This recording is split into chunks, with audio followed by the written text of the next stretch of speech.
আগের ভিডিওতে আমরা জানিয়েছিলাম 9ই আগস্ট বিকেলে ঢাকায় এসেছেন ভারতীয় 4 গোয়েন্দা কর্মকর্তা। 10ই আগস্ট বাংলাদেশের একাধিক সংবাদ মাধ্যমের খবরে বলা হয়েছে, বাংলাদেশে বহুল পরিচিত ভারতীয় গোয়েন্দা সংস্থা রয়ের প্রধান ঢাকায় এসেছেন। সূত্রগুলো বলছে, একদিনের সফরে ঢাকায় এসেই ভারতীয় এই গোয়েন্দা কর্মকর্তারা বেশ কিছু হাই প্রোফাইল বৈঠক করেছেন। শুধু হাই প্রোফাইল বৈঠকই নয়, ভারতীয় সংবাদ মাধ্যম নর্থ ইস্ট নিউজ যারা প্রথম খবরটি ব্রেক করেছিল, তারা ভারতীয় গোয়েন্দাদের ঢাকার বৈঠক নিয়ে বেশ কিছু চমকপ্রদ তথ্য দিয়েছেন। নর্থ ইস্ট নিউজ বলছে, সফরে আসা 4 জনের মধ্যে 2 জন ভারতীয় গোয়েন্দা কর্মকর্তা 10ই আগস্ট ঢাকায় সচিবালয়ে গিয়ে বাংলাদেশের প্রধানমন্ত্রী তারেক রহমানের সাথে বৈঠক করেছেন। যদিও ভারতীয় গোয়েন্দা কর্মকর্তাদের বাংলাদেশ সফর এবং তাদের বৈঠক কিংবা ঢাকার তৎপরতা নিয়ে ভারত কিংবা বাংলাদেশ কোনো পক্ষ থেকে কিছুই বলা হয়নি। আবার গণমাধ্যমে যেসব খবর প্রকাশিত হচ্ছে তা উড়িয়েও দেওয়া হয়নি। নর্থ ইস্ট নিউজের খবরে দাবি করা হয়েছে, শেখ হাসিনার প্রত্যাবর্তন কিংবা তার ফেরার পর নিরাপত্তার বিষয়টি নিয়ে কথা বলতে ভারতীয় কর্মকর্তারা ঢাকায় এসেছেন। ভারতীয় গোয়েন্দাদের সাথে বৈঠকের পর বাংলাদেশের প্রধানমন্ত্রীর সাথে বৈঠক করেছেন ভারতীয় হাই কমিশনার দীনেশ ত্রিবেদী। 5ই আগস্ট শেখ হাসিনার দিল্লিতে সংবাদ সম্মেলনে বক্তব্য দেওয়ার পর দুই দেশের সম্পর্কের মধ্যে যে উত্তেজনার পারদ বেড়েছে, সেটি কমানোর জন্য তারেক রহমান ও দীনেশ ত্রিবেদীর মধ্যকার এই বৈঠকটির দিকে কূটনৈতিক ও রাজনৈতিক মহলের অনেকের চোখ ছিল। তারেক রহমান শেষ পর্যন্ত দিল্লিতে যাচ্ছেন কি না, বৈঠক শেষে দীনেশ ত্রিবেদীর বিষয়টি খোলাসা না করলেও সবকিছু যে ঠিক হয়ে যাবে সে ব্যাপারে তিনি কনফিডেন্ট বলে দাবি করেছেন। অন্যদিকে বাংলাদেশের পররাষ্ট্রমন্ত্রী সাংবাদিকদের বলেছেন, তারেক রহমানের সফর নিয়ে এখনো কোনো সিদ্ধান্ত হয়নি। বিস্তারিত জানতে চলুন যাওয়া যাক বিশ্লেষণে।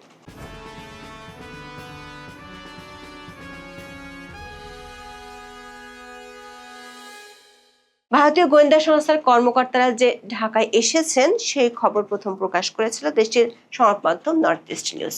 10ই আগস্ট বাংলাদেশের সংবাদ মাধ্যম বিডি নিউজ 24 এবং এশিয়া পোস্টের খবরে বলা হয়েছে, বাংলাদেশ ও ভারতের সম্পর্ক স্বাভাবিক করার প্রচেষ্টার মধ্যে সরকারি সফরে ঢাকায় এসেছেন ভারতের বহি গোয়েন্দা সংস্থা রিসার্চ অ্যান্ড অ্যানালাইসিস উইং রয়ের প্রধান পরাগ জৈন।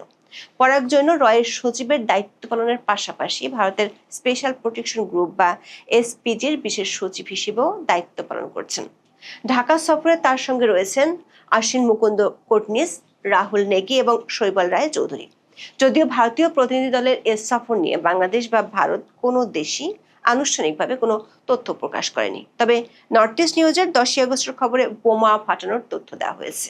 নর্থ ইস্ট নিউজ বলছে, ভারতের গোয়েন্দাদের এই প্রতিনিধি দলটি 10ই আগস্ট সন্ধ্যায় ফিরে যাবেন। তার আগে বাংলাদেশ সরকারের শীর্ষ পর্যায় থেকে শুরু করে বেশ কয়েকটি গুরুত্বপূর্ণ বৈঠক তারা করেছেন বলে সংবাদ মাধ্যমটির খবরে দাবি করা হয়েছে।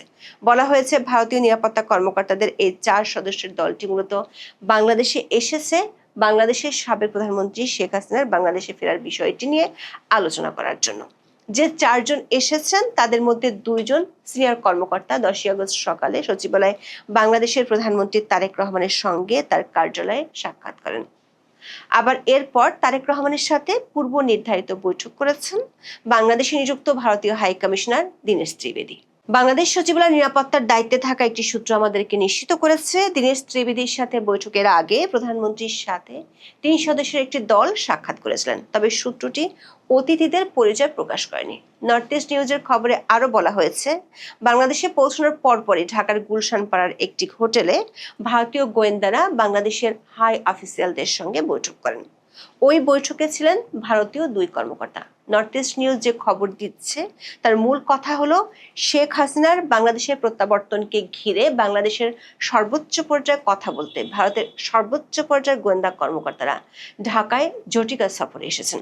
প্রশ্ন হলো, শেখ হাসিনার দিল্লিতে 5ই আগস্টের সংবাদ সম্মেলনের পর যেখানে বাংলাদেশের প্রথম সারির দৈনিকগুলো বলছে ভারত বাংলাদেশ সম্পর্কের উত্তেজনার পারদ তুঙ্গে, সেখানে সেই একই ইস্যুতে কোনো রাজনৈতিক বা কূটনৈতিক পর্যায়ের ব্যক্তি ঢাকায় না এসে কেন গোয়েন্দা কর্মকর্তারা ঢাকায় আসলেন?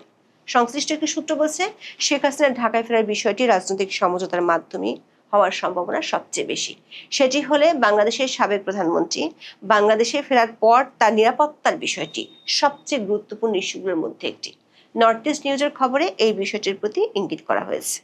এর আগে চলতি বছরের মার্চে বাংলাদেশের ডিজিএফআই প্রধান মেজর জেনারেল কায়সার রশিদ চৌধুরী নয়াদিল্লি সফর করেছিলেন।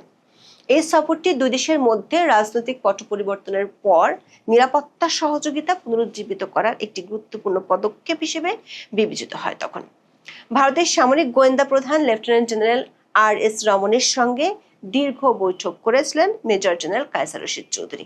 সংশ্লিষ্ট মহলগুলো বলছে, বাংলাদেশের সাবেক প্রধানমন্ত্রী শেখ হাসিনা গত 10 জুলাই থেকে যতগুলো সাক্ষাৎকার দিয়েছেন সবগুলোতে বলেছেন তিনি বাংলাদেশে ফিরে কোর্টে গিয়ে আত্মসমর্পণ করতে চান এবং আইনি লড়াই লড়তে চান। এমনকি তাকে মেরে ফেলা হতে পারে কিংবা গ্রেপ্তার করা হতে পারে এমন আশঙ্কা সত্ত্বেও তিনি দেশে ফেরার কথা বলেছেন। সেক্ষেত্রে দেশে ফেরার পর তার নিরাপত্তা ব্যবস্থা কেমন হবে তার আগে সবচেয়ে গুরুত্বপূর্ণ দুটি বিষয় সুরা হতে হবে।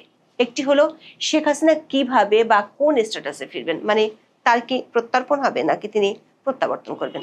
আর 2 নম্বর হলো বাংলাদেশের প্রধানমন্ত্রী তারেক রহমান ভারতের প্রধানমন্ত্রী নরেন্দ্র মোদীর আমন্ত্রণে ব্রিক্সের সম্মেলনে যোগ দিতে সেপ্টেম্বরে দিল্লি যাচ্ছেন কিনা। এই 2 রহস্যের জট খুলছে কিনা তার জন্য ঢাকায় সংশ্লিষ্টদের চোখ ছিল বাংলাদেশের প্রধানমন্ত্রী তারেক রহমান ও ভারতের হাই কমিশনার দীনেশ ত্রিবেদীর সাথে বৈঠকের দিকে। সোমবার সকালে সেই বৈঠকটি হয়েছে। বৈঠক থেকে বেরিয়ে ভারতীয় হাই কমিশনার সাংবাদিকদের বলেছেন, খুব ভালো আলোচনা হয়েছে, তার কাছে সবই ইতিবাচক মনে হয়েছে। যদিও তারেক রহমান 12 সেপ্টেম্বর শুরু হতে যাওয়া ব্রিক্স শীর্ষ সম্মেলনে যোগ দিতে যাচ্ছেন কিনা তার সরাসরি কোনো উত্তর দেননি ভারতের সাবেক মন্ত্রী দীনেশ ত্রিবেদী। বলেছেন, prime minister of India looking forward এবং ইতিবাচক হিসেবে দেখছেন। দুই নেতা একসঙ্গে বসে আলোচনা হলে সব সমস্যার সমাধান হয়ে যেতে পারে। ভারত বাংলাদেশের মধ্যকার আলোচনা কেমন হতে যাচ্ছে সে সম্পর্কে কিছুটা ইঙ্গিত দিয়েছেন দীনেশ ত্রিবেদী। বলেছেন, ভালো সম্পর্ক হলো উইন উইন সিচুয়েশন। দুই দেশের মধ্যে যা হিস্ট্রিক্যাল সম্পর্ক আছে ওটা তো আপনি বদলাতে পারবেন না, নেইবারহুড তো বদলাতে পারবেন না। সেজন্য দেশ দুটি বর্ডার শেয়ার করে না, বরং স্বপ্ন শেয়ার করে বলে দাবি করেছেন তিনি। দীনেশ ত্রিবেদী সচিবালয়ে বাংলাদেশের স্বরাষ্ট্রমন্ত্রী সালাউদ্দিন আহমেদের সাথেও বৈঠক করেছেন। ভারতীয় হাই কমিশনার নিজে খুব কনফিডেন্ট বা আত্মবিশ্বাসী বলে দাবি করে বলেছেন, তার মনে হচ্ছে আগামী দিন ভালোই হবে। ইস্যুটা শর্ট আউট করতেই হবে দুদিক থেকে। কূটনৈতিক একাধিক সূত্র বলছে, বাংলাদেশ সরকার চায় শেখ হাসিনার প্রত্যর্পণ আর ভারত সরকার বলছে প্রত্যাবর্তন, মানে শেখ হাসিনা যেভাবে বাংলাদেশ থেকে গিয়েছেন সেভাবে ফিরে আসবেন বাংলাদেশে। শেখ হাসিনা বাংলাদেশের প্রতিরক্ষা বাহিনীর বিমানে করে যখন গিয়েছিলেন তখন তিনি কোনো মামলার আসামি ছিলেন না।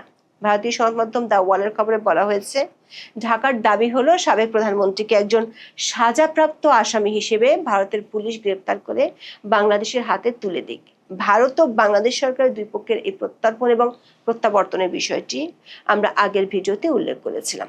সোমবার সচিবালয়ে বাংলাদেশের প্রধানমন্ত্রী তারেক রহমানের সঙ্গে ভারতীয় হাই কমিশনার বৈঠক শেষে প্রেস ব্রিফিং করেছেন বাংলাদেশের পররাষ্ট্রমন্ত্রী খলিলুর রহমান। বাংলাদেশের পক্ষ থেকে দণ্ডপ্রাপ্ত আসামি শেখ হাসিনার প্রত্যর্পণ প্রক্রিয়া ত্বরান্বিত করতে ভারতকে তাগিদ দেওয়া হয়েছে বলে জানিয়েছেন পররাষ্ট্রমন্ত্রী খলিলুর রহমান। এছাড়া ওসমান হাদির হত্যাকারীদের প্রত্যর্পণ করানোর ব্যাপারে ভারতকে বলা হয়েছে বলে জানান মন্ত্রী। এ বিষয়ে ভারত যেসব কাগজপত্র চেয়েছিল সেগুলো দেওয়া হয়েছে বলে জানান তিনি। ভারতীয় সংবাদ মাধ্যম দ্য ওয়াল লিখেছে, শেখ হাসিনা ভারতের কাছে একজন অতিথি, তিনি পলাতক ব্যক্তি হিসেবে ভারতে যাননি। বাংলাদেশ বিমান বাহিনীর বিমান তাকে দিল্লি পৌঁছে দিয়ে গিয়েছে।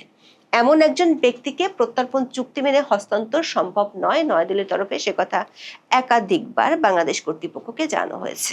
ভারত এখন চাইছে শেখ হাসিনা স্বেচ্ছায় দেশে ফিরতে চাওয়ায় বাংলাদেশ সরকার উচিত এই ব্যাপারে প্রয়োজনীয় উদ্যোগ নেওয়ার।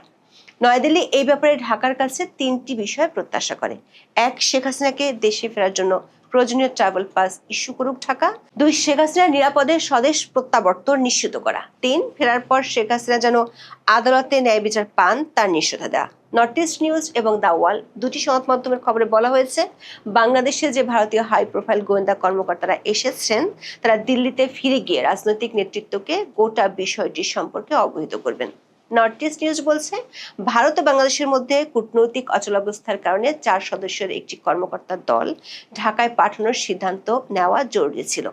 সংবাদ মাধ্যমটি খবরের একেবারে শেষ দিকে আরো একটি চমকপ্রদ তথ্য দিয়েছে। সেটি হলো, শেষ পর্যন্ত তারেক রহমান ব্রিক্সের সম্মেলনে যোগ দিতে পারেন এবং সেখান থেকে ফেরার পর শেখ হাসিনার ফেরার দিনক্ষণ আরো এগিয়ে আসতে পারে।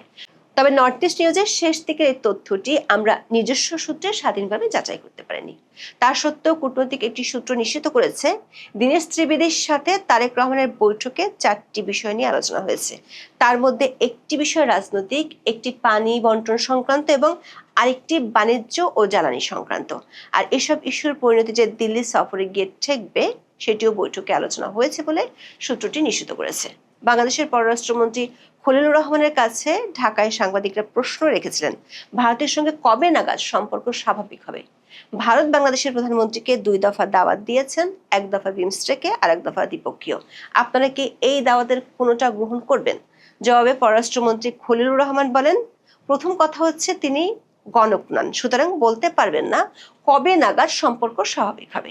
যার অর্থ হলো পররাষ্ট্রমন্ত্রী পরোক্ষভাবে হলেও স্বীকার করে নিলেন ভারতের সাথে বাংলাদেশের সম্পর্ক ঠিকঠাক নেই। পররাষ্ট্রমন্ত্রী আরো বলেছেন, 2 নম্বর বিষয় হলো প্রধানমন্ত্রীকে বিমস্টেকে দাওয়াত দেওয়া হয়নি, দাওয়াত দেওয়া হয়েছে চেয়ারপারসন অব বিমস্টেককে। এর আগে ভারতীয় প্রধানমন্ত্রী নরেন্দ্র মোদী বাংলাদেশের প্রধানমন্ত্রীকে একটি চিঠি লিখেছিলেন, যা সরকার গঠনের দিন হস্তান্তর করা হয়েছিল। সেখানে তিনি আমন্ত্রণ জানিয়েছিলেন। সাংবাদিকরা আবার প্রশ্ন করেন, সোমবারের বৈঠকে ভারত সফরের বিষয়ে আলোচনা বা সিদ্ধান্ত হয়েছে কিনা। জবাবে পররাষ্ট্রমন্ত্রী বলেন, না, তার এখনো এ বিষয়ে কোনো নীতিগত সিদ্ধান্ত নেননি।